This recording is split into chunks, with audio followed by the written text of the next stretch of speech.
point in time that we all missed or something, right? There was a point where something just wasn't fucking right. Something was just the axe was off, or I don't know, the alignment of the planets, and then I don't know, something's off, because the shit is happening way too much, and it's scary. It's so fucking scary.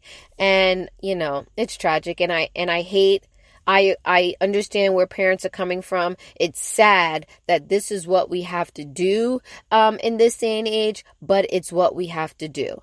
And that is my point of today's episode, that parents really need to dig down deep. And if you're really thinking about your child, if you love your child and you want to do nothing but protect your child, then this is a way to protect them. Let them watch this Sandy Hook school shooting PSA. Let them know that unfortunately we live in a world right now where kids are not being vocal about their feelings. They're not being vocal about maybe something that they're hearing in their head, or they're not being vocal about the treatment they're getting. Because one of the other things I think that people are ignoring is, pre-shooting, right? We all know post-shooting, but even though I don't even know what's going on post-shooting, because I hear school shooting, gun control, protest, nothing. And then there's a silence until the next shooting, and then shooting, concert shooting, protest, gun control.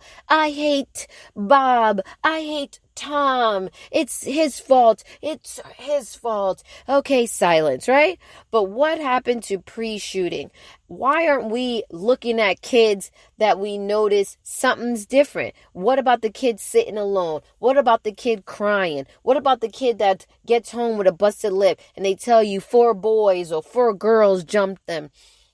And you're like, toughen up, fight them back, fuck them up. What happened to parents going to schools and saying, hey, I've noticed that my child's been coming home depressed lately. I asked my child, what's going on? Talk to mom. Well, Timmy and Jane and Jim are picking on me.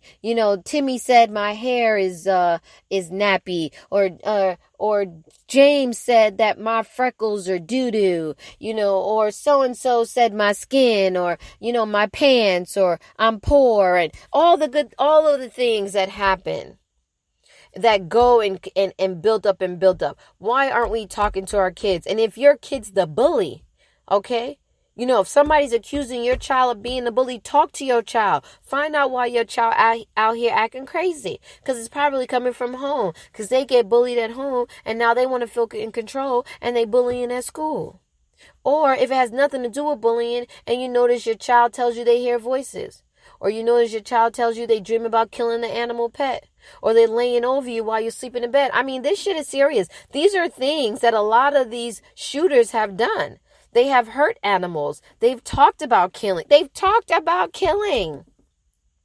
They're in isolation. They isolate themselves. They hurt themselves. You know what I'm saying? There are signs, and we as parents, we want to ignore them, or we don't think they're that serious. We get a little bit of help. Oh, we go to a therapist. And if you don't get a good therapist who just ain't about that paper, oh yeah, just give Timmy 5 of these every day and he'll be fine. Oh, just these pills that's going to have my child looking like he's on life support in a vegetative state. Oh, okay, yes, I will give this to my child.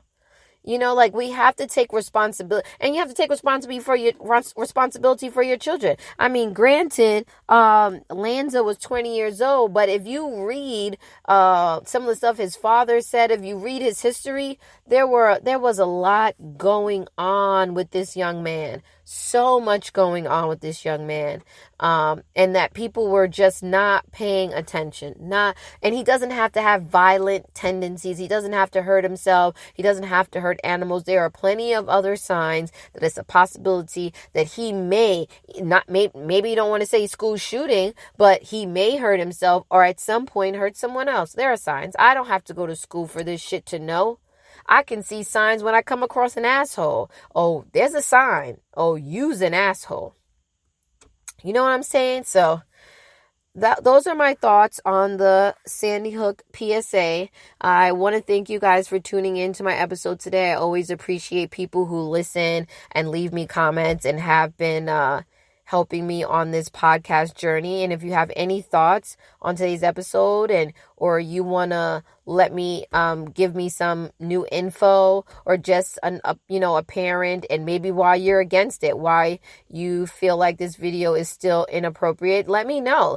This is an open forum. I want to be able to have discussions and people talk about their opinions and how things make them feel, and just their take and your experience. What has gotten you to this point that made you feel this way, or something like that? Like, this is what this podcast is for. It's for me to have an avenue to speak my piece, and I also want it to be an avenue for other people to speak their piece. And let me know.